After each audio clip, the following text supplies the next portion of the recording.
gets in discovery mode, that you have a legal responsibility to do those things. We also discussed the various discovery tools. We talked about interrogatories. These are just tools you can use to gather information from the other side. We talked about depositions. We talked about request for admissions, another discovery tool. And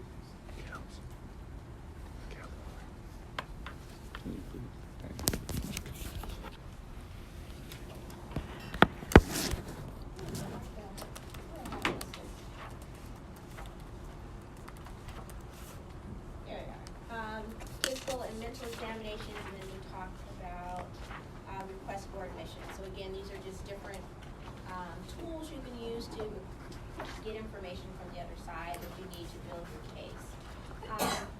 And then lastly, sorry if I'm making you a little nauseous there, we talked about work product and why that's protected and under what circumstances. Today we're concluding our discussion of consulting experts. As you might remember, there's two types of experts. There are consulting experts and then expert witnesses, so those that are testifying at trial. Consulting experts are just serving as counsel to help you with your legal strategy, but their information is not discoverable, as we'll highlight today, unless two circumstances are in play, two exceptions, but as a general rule, consulting experts' information is not discoverable. And then we'll end class with just sanctions. And I think I've already emailed this PowerPoint to you all. Yes. So sanctions, and just kind of what options do courts have to compel people to respond to discovery actions that they should be taking or information they should be given. All right.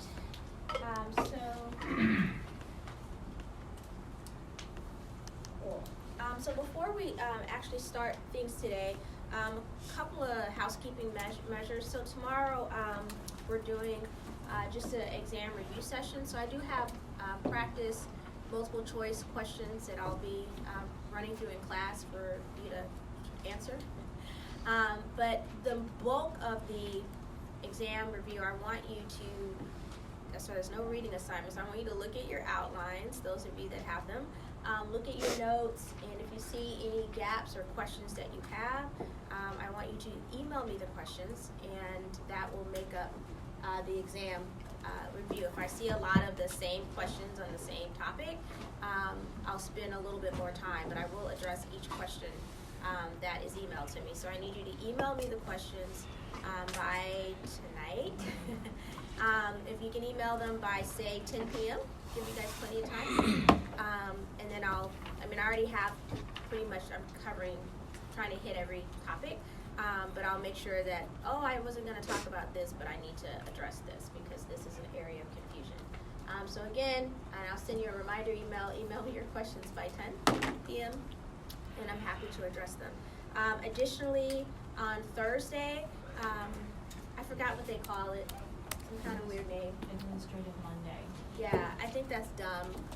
So I'm not taking roll on Thursday. Since I have the classroom space, I'll be in here sitting down for class. If you have a question, you can come in and ask me. I'll just be in here on my laptop, but I'm not taking roll. But again, I'll be here again just because you have that time in your schedule that is open. There's no conflict in case you have any last minute questions. So, but I want to emphasize that I'm not taking roll on Thursday, and I'll just be in here as considered it office hours times for you to come and ask any questions you may have. And see if there's anything else. Oh, the Masters. Crazy. Who saw the Masters? Anybody? At least you saw the replay, like when everything blew up. So here's how pathetic I am. So I don't play golf. My significant other plays golf. I went out with them because I'm like, it can't be that hard. He kept saying, come play golf. And I was like, yeah, whatever. I'll go to the driving range. So I rented I just checked out. They didn't charge a girl driver. And I put the ball down and I went to swing because I thought I was going to look all cool swinging. And I swung. Whoosh, and I'm looking for the ball. The ball's still right there. And so I tried to do it again. And I'm like, why is it this hard to hit the ball? And you know, my husband kept saying, you can't take your eye off the ball, you can't take your eye off the ball. But I feel like, you know, it just feels, it's harder than it looks. And I thought it can't be that hard to hit a little ball in a hole, right? And so that experience let me know I don't want to play golf, because people that play golf like the challenge of trying to improve their score. I don't. I get frustrated. It makes me feel like I'm not good, like I'm not athletic, like I'm not smart enough to figure it out. It frustrates me like math. So I don't like it. So I don't play. But I will. I will ride the cart just to keep my husband company on a nice day. And so I say that to say approximately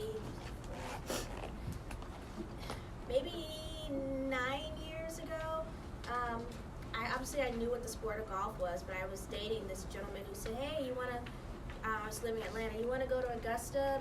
I got some tickets for my job to go to the Masters. I didn't even know where I was going. And it's like now I'm looking back and I'm like, I was at the Masters. But I didn't understand what the Masters were because I wasn't a golf person. But I went, and I mean, it was beautiful, and Tiger was playing, and there was literally like he had a following from, you know, hole to hole. But now, of course, I couldn't get tickets if my life depended on it. I just wish then I knew the significance of what it meant to be at the Masters. But it was great seeing, I'm not really a fan of Tiger for various reasons, but it was nice seeing someone.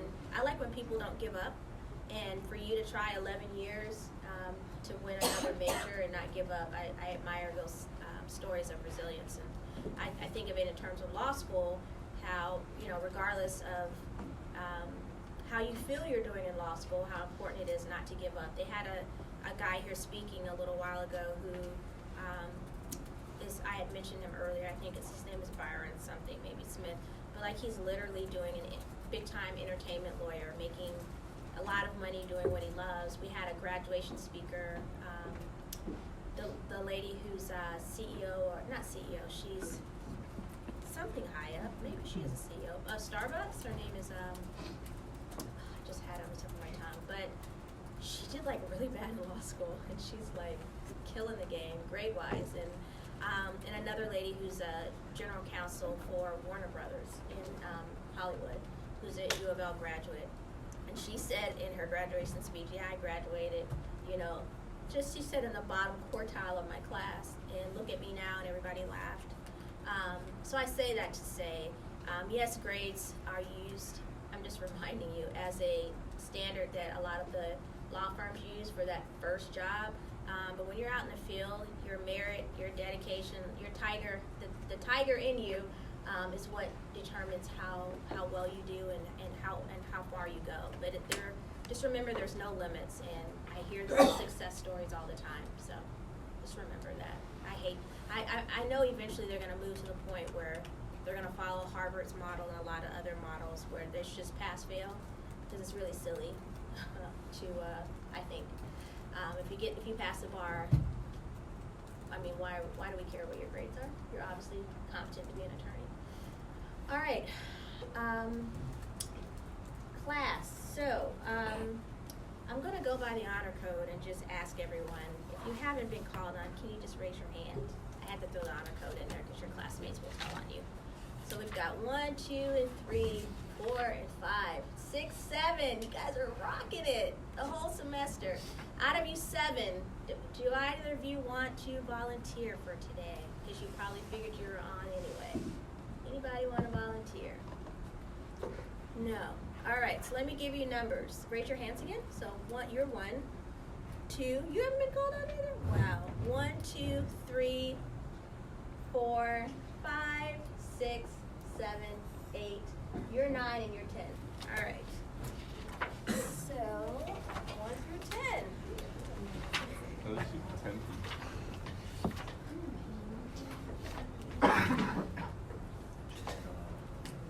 This is terrible. Okay, so there's someone coming in late because of a car issue. Well, actually 2 people. They won't be here in time. Is that them? Oh, no, it was someone else. It was Tabitha. She moved. and because I saw you, and I'm glad you made it. Un momento. Yeah, there's people walking in the hall if you want to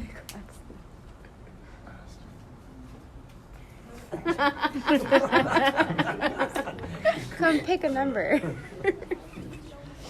That's terrible.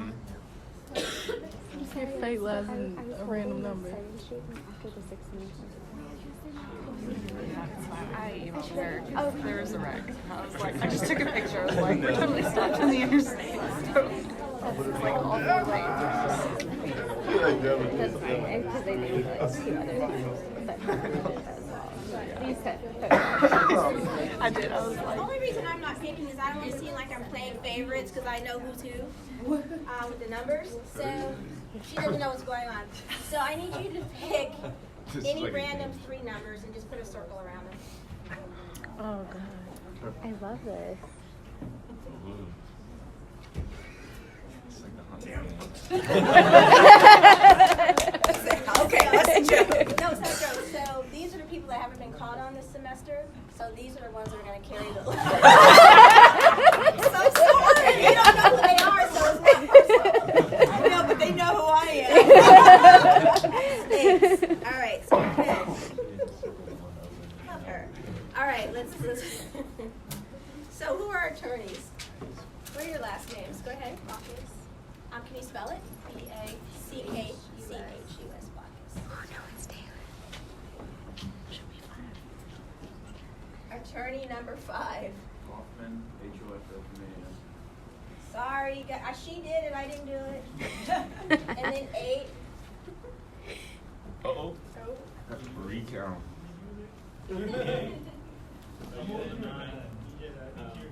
I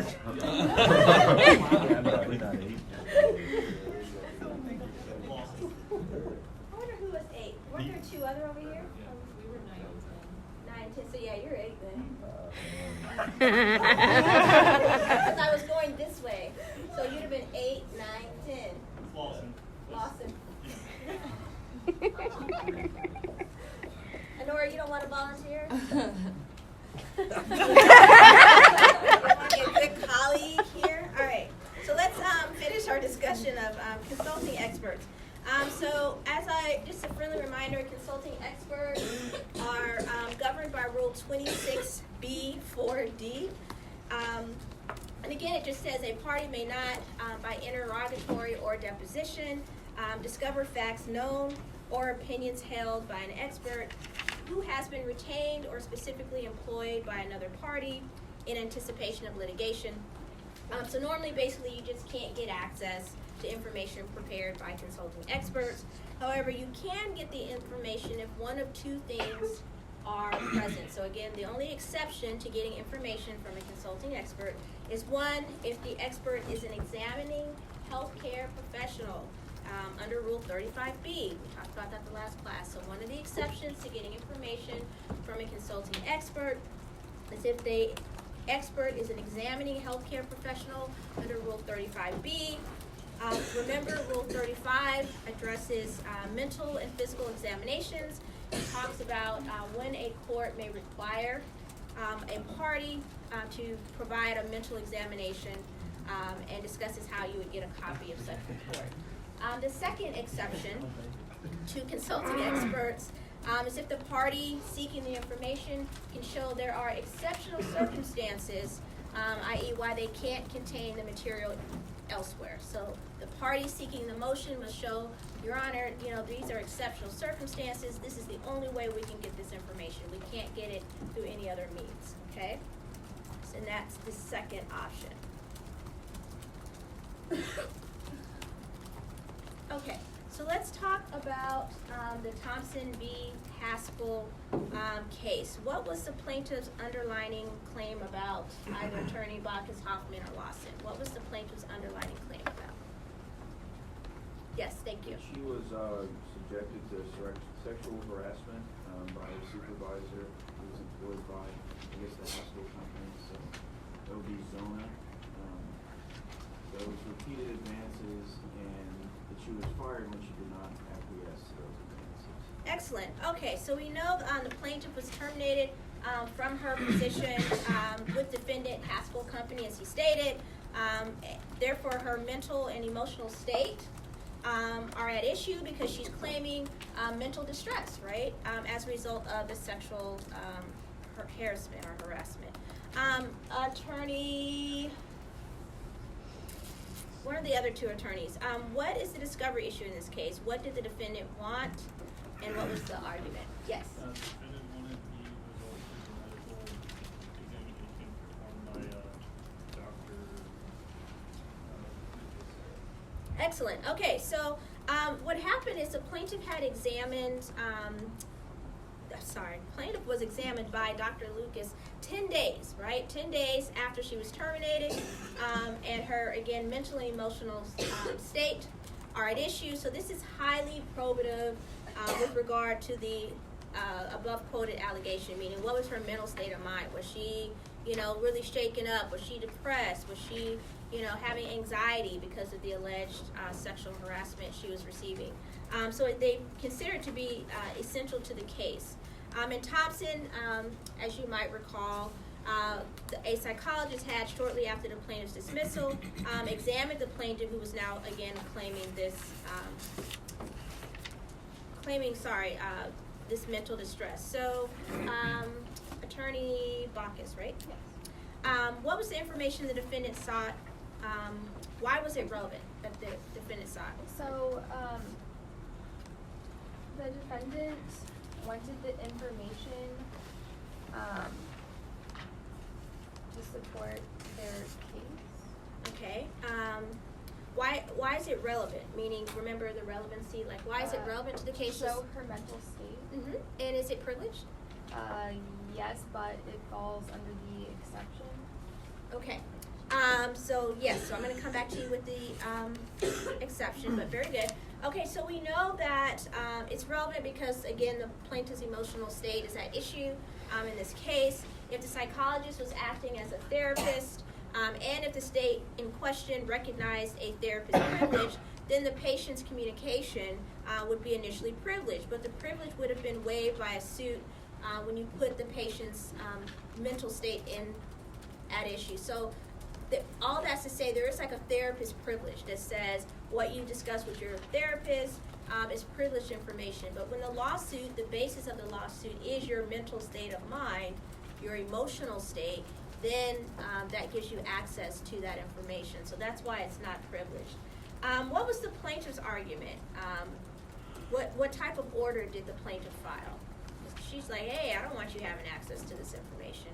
How does she stop that? Yes. I think it's a 26B4 rule. Perfect. That Dr. Lucas was employed only for trial prep, and the records were shielded from discovery because of this. May I ask you a curiosity question? Sure. You're obviously prepared and doing very well. Why didn't you just volunteer? I never understand. Well, it helped me study better, actually, because I was always afraid of being on call. Kind of forced me to. It is unfortunate because you could have pulled up the brakes. That's why I'm saying, like, the times earlier in the semester when I said any volunteers, why didn't you be like, let me just get this over with so I can, like, coast, roll the dice. So you know you're going to get an A on the exam, right? That's how it always works. The people in the last class, they always get A's. So don't mess that up, please. Thanks. All right, so we know the plaintiff, it's true. The plaintiff files for a motion for protective order. She contends based on Rule 26B4, the consulting experts rule, that in particular the plaintiff says, look, plaintiff represents Dr. Lucas and was retained by her prior counsel to perform, again, a diagnostic review and personality profile, and that after seeing the plaintiff on that one occasion, Dr. Lucas prepared a report for her prior counsel. The plaintiff says, look, I want to shield these documents from discovery because, again, she's feeling like that was a consulting expert and that information should not be discoverable. So assuming that Dr. Lucas' report is covered under Rule 26B4, it would nevertheless be discoverable under the circumstances presented in this case because they put her emotional state at issue. Again, the plaintiff alleges that as a result of the sexual harassment by the co-defendant, in this case Zona, a supervisor in the employment of the defendant, she was, quote, reduced to severely depressed emotional state, and her employment was terminated when she did not acquiesce to the advances of Zola. So the court, in considering all of the facts in this case, said, you know, there's no other way for the defendant to get information regarding the plaintiff's emotional state 10 days after termination. The court said, for this reason, this is really, you know, highly probative information, and it is discoverable, notwithstanding Rule 26b-4. Okay. Moreover, the court said, given the nature of the reported issue, apparently no other comparable report was prepared during the weeks immediately following the plaintiff's discharge, so there was no other means in which to evaluate or assess what the plaintiff's mental state was after that termination. Thus, the defendant could not obtain the information contained in Dr. Lucas's report by any other means. So these are these exceptional circumstances that we see in the exceptions to the rule. And so the court felt like under these facts, it appears there are indeed exceptional circumstances favoring the disclosure of Dr. Lucas's report, and the defendant could not obtain, again, comparable information by any other means. So the court allows the defendant to get this information. I really like this case because it does a great job of showing us kind of how challenges to discovery information happen in a court setting, meaning the other side, one party is asking for information that you don't feel you want to give up or should have to give up, and you know how you file a motion, you want to, you can either file a motion to compel discovery, they have to give it to me, or you can file a motion for a protective order and say, no, they're asking me for this, and we don't think we should have to give this information over. And then, again, how the court evaluates that. And in this case, it falls under that exceptional circumstances rule. So we're going to see a quite different framework when we cover the next case, which is the Jaquita Banana case. Most of you, I would think, feel that it's pretty fair if your emotional state is at the heart of a lawsuit, that the other side should have information to that report. Does anyone say no, they shouldn't? Yes. I say that that's a very slippery slope because they can try and use an underlying medical condition that you have against you, even if the claim you're bringing is in fact a valid claim. So, for example, in this case, let's say for argument's sake, if this woman had an underlying medical condition like Bipolar. If they have access to that information, they could try and use that underlying condition against her to claim that she's either making it up or that it wasn't as bad as she's making it out to be. So here's my question. Great point. If you were her attorney and the judge said, yes, you have to give over the report of this information, what would you do? What would you try to do in terms if you know the report has to be given? What would you try to do? What would your gut tell you?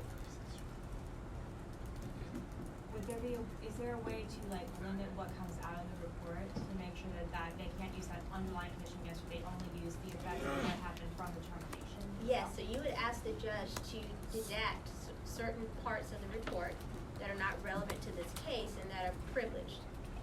Her emotional state 10 days following is relevant, but as far as her being diagnosed with bipolarism, you would petition the judge to deduct that from the case. So when we cover the Jaquita Banana case, you'll see that they only got certain aspects of the report, consulting report, and not all of it. So does that make you feel a little better? Yes. Okay. All right.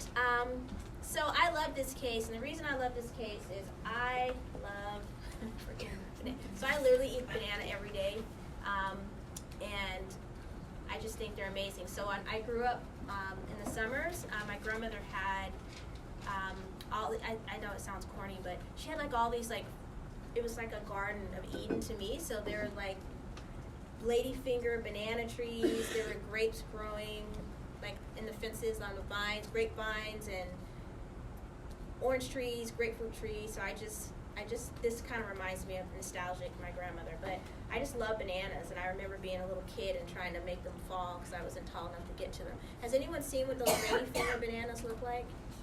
They're like this big. They have them, yeah, the little baby, they call them lady fingers. But I just think it's the perfect fruit, but I'm biased, so I love this case. I hate the stuff gets spoiled, but love the case. So, you know, I'm actually really gonna miss this class.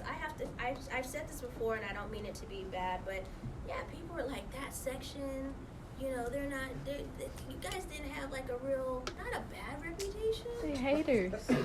What? They're just haters. They were haters, but this is like, so, I so love this class. Like, you just fun. I mean, Dimitri helps out quite a bit. But, you know, I appreciate that personality. But sometimes, like, you get a class where they're just, like, so focused on I have to learn everything. They can't even, they're like, they never laugh. They're no fun. And they're just, like, dry. It's like work. It's like work. It's like you're at a funeral every day. But yeah, you all have really, honestly, I've really enjoyed this class. And I really sincerely hope that you all do really well, because it will really make me happy. But yes, I'm going to miss you guys, surely. All right, who can tell me the facts of the Chiquita case? Thank you. So this was a maritime action where the shipper is suing the carrier for cargo loss and damage. There was a malfunction of the vessel's loading cranes, and it caused less boxes of bananas to be loaded onto the ship. And there were 43,000 boxes left on the wharf, and the bananas that were delivered were in bad condition. And the plaintiff sent out a maritime surveyor, and as a result, the defendant is seeking the maritime surveyor's deposition and files. Excellent. All right, so we've got quite a situation going on here. We know the defendant, international vessels, loading cranes, and side ports allegedly malfunctioned, not good, delaying and damaging this perishable cargo of bananas.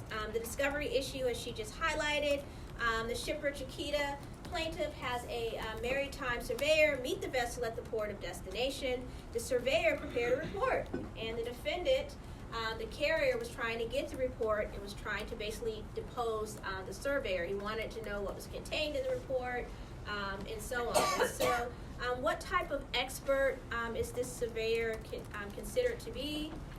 Testifying or consulting expert? For the plaintiff argues he's a consulting expert. Okay, because he was not going to trial, right? Right. Okay, so what was the Chiquita's argument as to why this information was not discoverable, meaning this surveyor report? What was Chiquita's argument? You kind of just said it. Yeah, basically that he's not really any other purpose, but just figuring out what happened and surveying the accident scene, I guess. Absolutely. So he's like, look, I had no intentions on bringing this person to trial. They're not a testifying expert, so they don't fall under Rule 26B4B.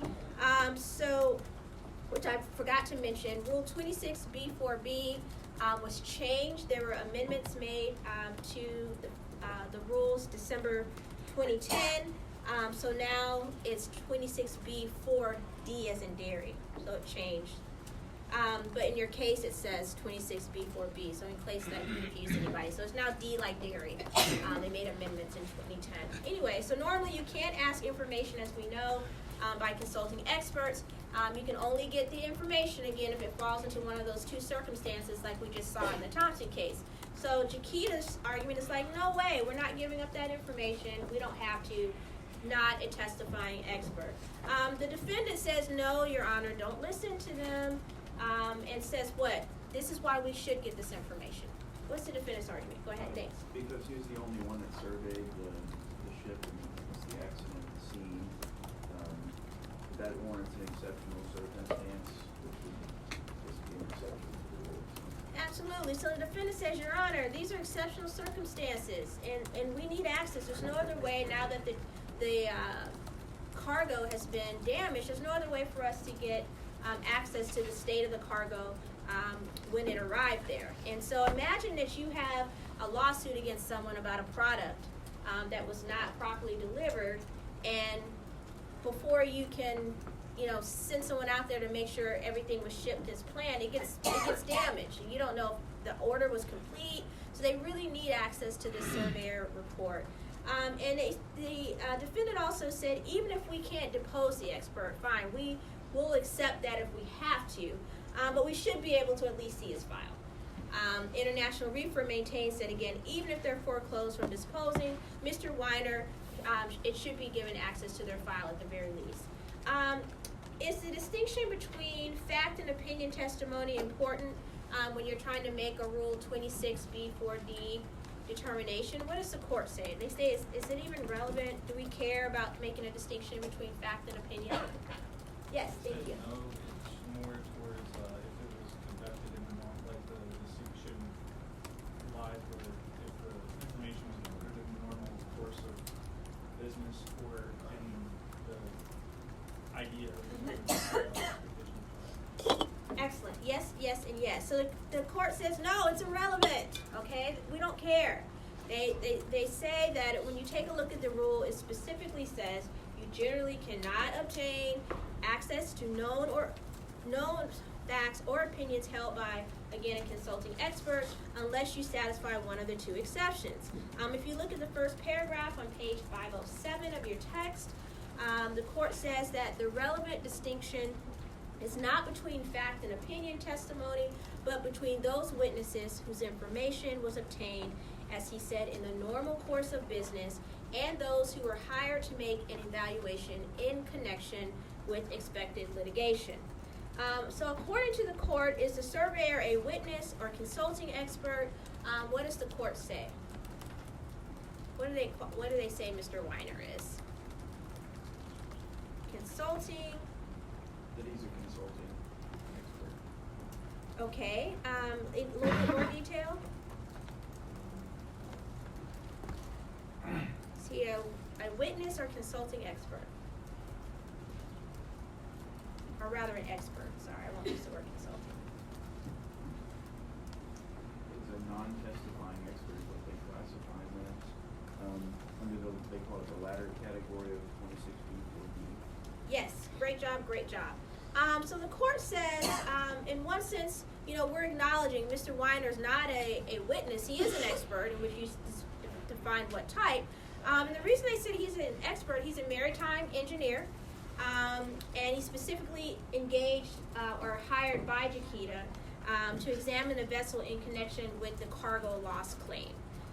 He's clearly an expert. He brought his technical background to bear in observing the condition of the gear. And the court said he does not forfeit his status, and now all of a sudden he's a witness merely because he made a personal examination of the vessel and therefore learned facts rather than simply offering an opinion based on the observations of others. And so in terms of the court's holding and reasoning, they said the International Reefer nevertheless contends that the discovery should be permitted under exceptional circumstances, clause of the rule. And the court says, this argument would have merit if International Reefer had been precluded from sending their own expert to the scene by forces beyond its control. And they said, but that's not the case. They said the plaintiff didn't bar the defendant from examining the vessel after it docked. They could have done their due diligence and sent their own surveyor out that. So they said, the court said, under these circumstances, International Reefer's failure to engage its own marine surveyor in a, quote, timely manner should not be rewarded by permitting discovery of Chiquita's expert.